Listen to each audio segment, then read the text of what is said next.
இப்போ சேஷுவுக்கு 10 லட்ச ரூபாய் இல்லாதனால அவருடைய ஆப்ரேஷனே பண்ண முடியாத சூழ்நிலை ஆச்சுங்கிறாங்க. இப்போ சேஷுக்கு கூட நடித்தவங்களே பெரிய பெரிய ஆர்டிஸ்ட் இருக்கிறாங்க. அவங்கெல்லாம் கூட ஒரு 10 லட்சம் தானே. செத்ததுக்கு அப்புறம் அவங்க இன்டர்வியூ கொடுத்துக்கிட்டும் மாலை போட்டுக்கிட்டும் இங்கே சாகுற வரைக்கும் நின்றுக்கிட்டு அடக்கம் பண்ணுற வரைக்கும் நின்றுக்கிட்டு என்ன பிரயோஜனம்?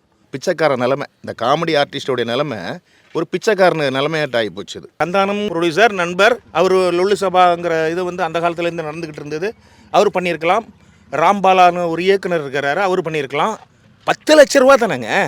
எல்லா எல்லா இடமும் ஃபேஸ்புக்கில் இருந்து எல்லா இடத்துலையும் ஹெல்ப்புன்னு கேட்டோம். 500 1000 வச்சுட்டு என்ன பண்ணுறது? ஹெல்ப்புங்கிறது எதுக்குங்க? பிச்சை எடுக்கிறது என்னதுங்க? வெஜிடேரியன், அவர் ட்ரிங்க்ஸ் பண்ண மாட்டார். எத்தனை பேருக்கு உதவி செஞ்சுருக்கிறாரு? ஒருத்தர் 2 பேருக்கு இல்லை, அத்தனை பேர் கல்யாணம் பண்ணியிருக்கிறாரு. அவர் பண்ணுற சேவைகள் எல்லாம் சாதாரண விஷயம்லாம் கிடையாது.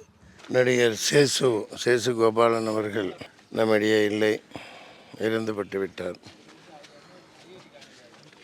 உடல்நிலை சரியில்லைன்னு கேள்விப்பட்டுக்கிட்டே இருந்தேன். கொஞ்ச நாளாக ஆஸ்பத்திரியில் அனுமதிக்கப்பட்டிருக்காருன்னு. நான் பிரச்சாரத்தில் வேலூரில் இருந்தனால அதிகமாக தொடர்பு கொள்ள முடியல, பேசவே முடியல. நல்ல நண்பர், பழகுவதற்கு இனிமையானவர். சகோதரர் ரொம்பவும் பாசமானவர். படப்பிடிப்புக்கு எப்போ வந்தாலும், எந்த படப்பிடிப்பாக இருந்தாலும் கூட நடிக்கையில் ஒரு பிஸ்கட்டு, வாழைப்பழம், அந்த மாதிரி கம்மர்கட்டு தான் நிறைய தீனிகள் எடுத்துகிட்டு வருவார். எனக்காகவே எல்லாருக்கும் பகிர்ந்து சாப்பிட்டு கொடுப்பார். சின்ன வயசில் இருந்துட்டார். இப்போ தான் கேள்விப்பட்டேன், என்ன ஏதோ சின்ன இதாக இருக்கும்னு. ஹார்ட் அட்டாக்காக விஜயா மருத்துவமனை உலக புகழ் பெற்றது. அதை சேர்த்துருந்தால் காப்பாற்றப்பட்டிருக்கலாம். நடிகர் சங்கமும் ஒரு ஃபுல் ஃபார்மில் இருந்தால் நல்லா இருந்திருக்குங்கிறது என்னோடய தாழ்மையான கருத்து. ஏன்னா ஒரு சிறந்த நடிகன், கடைக்கோடியில் இருக்கிற குடிமகனை சிரிக்க வச்ச ஒரு மனுஷன் சின்ன வயசில் போயிட்டாருங்கிற மனதுக்கு வேதனையாக இருக்குது. இந்த மாதிரி ஒரு நடிகர்களுக்கு ஏதாவது ஒன்றுன்னா ஆக்கப்பூர்வமாக அவர் என்ன தான் வசதியான நடிகர்களாக இருந்தாலும் கூட அது ஆலோசனை பண்ணி உடனடியாக ட்ரீட்மெண்ட்டுக்காக ஒரு நடிகர் சங்கம் உடனடியாக ஏதாவது இந்த மாதிரி ஒரு ஃபார்மில் இருக்கணும், அவங்களுக்கெல்லாம் உதவுறதுக்கு முன் வரணும் அப்படிங்கிறது என்னோட தாழ்மையான வேண்டுகோள். அன்னாரது ஆன்மா இறைவனடி சேர, ஆன்மா சாந்தி அடைய நல்ல இறைவனை பிரார்த்திக்கிறேன். நன்றி, வணக்கம். சேஷு என்னுடைய ரொம்ப நெருக்கமான நண்பர். அவர் கூட நிறைய படங்கள் பண்ணியிருக்கேன். எங்களை மாதிரி உள்ள காமெடி ஆர்டிஸ்டோடைய நிலைமையெல்லாம் ரொம்ப மிக கேவலமான நிலைமை. உடம்பு சரியாச்சுன்னா பிச்சை எடுக்கிற நிலைமை ஆகி போச்சு. 5 ரூபா அனுப்பு, 10 ரூபா அனுப்பு, 100 ரூபா அனுப்புன்னு. ஏன் ஒரு ஒரு இயக்குநர்கள் சைட்லேயும் சரி தான், இல்லை ஒரு நடிகர்கள் சைட்லேயும் சரி தான், ஏன் ஹெல்ப் பண்ணக்கூடாது? இப்போ சேஷுவுக்கு 10 லட்ச ரூபாய் இல்லாதனால அவருடைய ஆப்ரேஷனே பண்ண முடியாத சூழ்நிலை ஆச்சுங்கிறாங்க. ஏன் ஒரு ஹீரோ நினச்சால, ஒரு ஒரு இயக்குநர்கள் நினச்சா அதை ஹெல்ப் பண்ணக்கூடாது? பாவம், இவர் மட்டும் இல்லை, இன்னைக்கு இவரை மாதிரி இன்றைக்கி சமீப காலமாக இறந்துக்கிட்டு இருக்கிற நடிகர்கள், ஹாஸ்பிட்டலில் படுத்துக்கிட்டு இருக்கிற நடிகர்கள் எல்லாம் உதவி இல்லாமல் உள்ள சூழ்நிலைகள் இருக்குது. இவர் ஒரு இன்சூரன்ஸ் எடுத்துருக்கலாம், ஆனால் அதுக்குள்ளே இன்றைக்கி ஷூட்டிங் இருக்கும், 10 நாளைக்கு, 1 மாதத்துக்கு 2 மாதத்துக்கு ஷூட்டிங் இருக்காது. இந்த மாதிரி ஒரு சூழ்நிலை. இவருடைய இழப்பு ரொம்ப ரொம்ப வருத்தம் அளிக்கக்கூடியது. ஏன்னா இப்போ தான் ஒரு பீக்கில் ஒரு நல்ல ஒரு இதில் வந்துக்கிட்டு இருக்கிறவர் திடீர்னு ஒரு ஒரு ஹார்ட் அட்டாக், 3 பிளாக்கு. இந்த நிலை மாறணுன்னா ஏதாவது ஒரு நடிகர் சங்கமோ அல்லது ஒரு ஏதாவது ஒரு இயக்கங்கள் எல்லாமே சேர்ந்து ஏதாவது ஒன்று நல்லது பண்ணணும். இல்லைன்னா இந்த மரணங்கள் இதே மாதிரி தொடர்ந்துக்கிட்டே இருக்கும். பிச்சைக்கார நிலைமை, இந்த காமெடி ஆர்டிஸ்டோடைய நிலைமை ஒரு பிச்சைக்காரன் நிலைமையாட்ட ஆகி போச்சுது.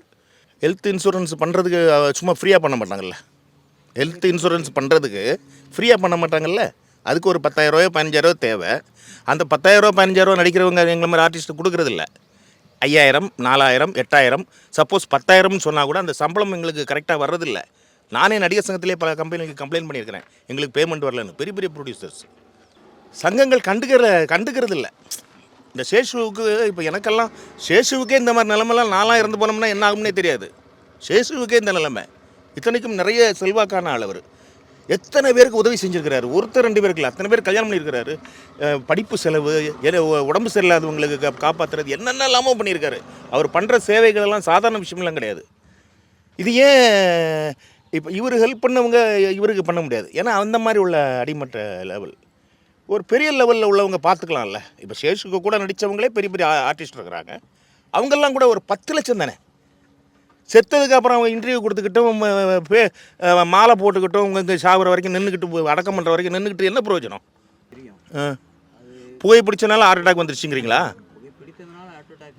ஏங்க வெஜிடேரியன் அவர், ட்ரிங்க்ஸ் பண்ண மாட்டார். ஸ்மோக் பண்ணுறது அது வந்து ஒரு இதுதான். ஸ்மோக் பண்ணக்கூடாது, இது வந்து நான் இந்த ஸ்மோக் பண்ணக்கூடாதுன்னா கவர்மெண்ட்டு தான் சொல்லணும். கவர்மெண்ட்டு வித்துறாதீங்க, இந்த புகைப்பழக்கம் இந்த ட்ரிங்க்ஸ் எல்லாம் விட்டுருங்க, வித்துறாதீங்க, நாங்கள்லாம் செத்து போயிட்டு இருக்கிறோங்கிறது இல்லை. உடம்பு சரியில்லைன்னு ஒருத்தர் படுத்திருந்தாச்சுன்னா அவரை காப்பாற்றுறதுக்குள்ள வாய்ப்புகள் இல்லை. ஏன் இல்லை? யாருமே கண்டுக்க மாட்டேங்கிறாங்க.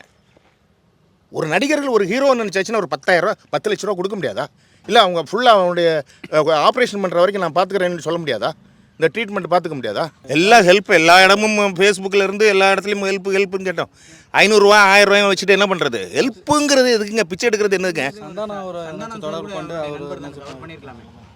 அது அவரோட சொந்த கருத்து. சந்தானம்ங்கிறத நம்ம சொல்ல முடியாது. அது நம்ம ஒரு ஹீரோன்னு வேணால் நம்ம இன்டர்வியூவில் சொல்லிக்கலாம். ப்ரொடியூசர், நண்பர், அவர் லொல்லு சபாங்கிற இது வந்து அந்த காலத்துலேருந்து நடந்துக்கிட்டு இருந்தது. அவர் பண்ணியிருக்கலாம். ராம்பாலான்னு ஒரு இயக்குனர் இருக்கிறாரு, அவர் பண்ணியிருக்கலாம். 10 லட்ச ரூபா தானேங்க. எங்களை மாதிரி ஆளுங்களுக்கு 10,000ங்கிறதே பெருசு. 10 லட்ச ரூபா தானே பண்ணியிருக்கலாம்ல. உயிரை காப்பாற்றிருக்கலாம்ல. செத்ததுக்கப்புறம் வந்துக்கிட்டு மாலை போட்டுக்கிட்டு சோகமாக வந்துக்கிட்டு அது என்னதுங்க அது? பாவம், அந்த மனுஷன் படுத்திருக்கிற பார்க்கும்போது அவ்வளோ வேதனையாக இருக்குது. என் பேர் சார்லஸ் ஆண்டனி, ஆர்டிஸ்ட்டு. சேஷு அவர்கள் மரித்தது மிகவும் வருத்தமான ஒரு நிகழ்வு தான். அவர் எனக்கு நல்ல நெருங்கிய நண்பராக இருந்தார். ஏழைக வந்து கஷ்டப்பட்டா, பசிச்சா, எப்படியாவது வேறு காசு வாங்கி அவங்களுடைய பசியை ஆற்றுறது அவருடைய ரொம்ப பெருமையாக நினைப்பார்.